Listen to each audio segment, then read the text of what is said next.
Some movies age. This one, time travels. Back to the Future isn't just a movie, it's lightning in a bottle, bottled again for every generation.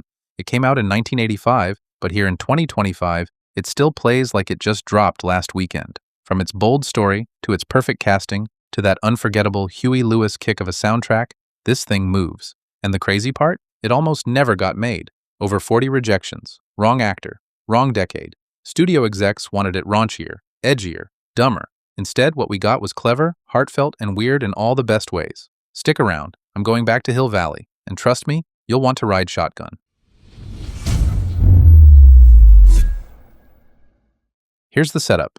It's 1985. Marty McFly's just a teenage kid with a busted amp, a messy family, and a best friend who happens to be an unlicensed genius with a nuclear-powered DeLorean. Out of a DeLorean? When Doc Brown's big experiment goes sideways, Marty's thrown back to 1955, right into the middle of his parents' teenage years. He's got no plutonium, no way home, and worse, his mom has a crush on him.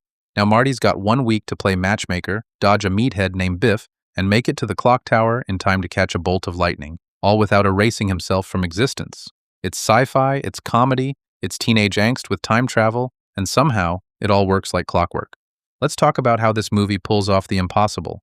Michael J. Fox is Marty McFly. No one else could have done it, and believe me, they tried. Eric Stoltz shot weeks of footage before they realized the tone was all wrong. Fox shows up and the movie finds its heartbeat. Fast-talking, skateboarding, slightly panicked, but always in control.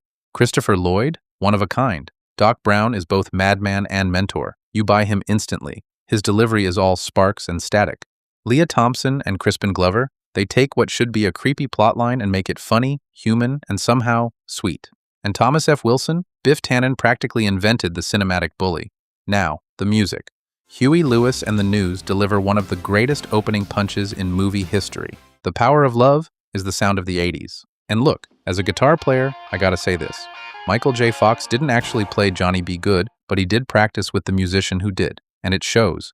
His hands are exactly where they're supposed to be. That's dedication. That's realism. And that's one of the reasons why this movie hits different.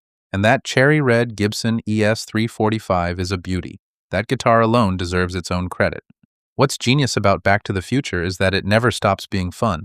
But it's also about something. It's about regret. It's about fearing that your life is already written, that your parents' mistakes are waiting for you. Marty's scared of becoming like his dad. And George's moment? That's every bullied kid's fantasy come true. Earned, not handed.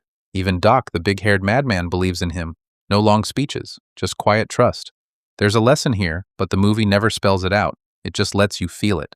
So here's the bottom line. Back to the Future is a perfect movie. Not perfect for its time, just perfect. Performances that hit, a script that's tight as a drum, music that makes your heart race, and it's somehow so universal that even people who don't like movies love this one. I've got nothing bad to say. You watch this, and for 2 hours, the world makes sense.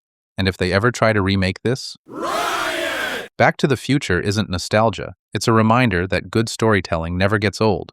And some adventures, they're just too good to mess with. So fire up the Flux Capacitor, and remember to like, subscribe, and hit the bell for more reviews. Until next time, don't mess with the past, your future isn't written, and whatever you do, stay rated.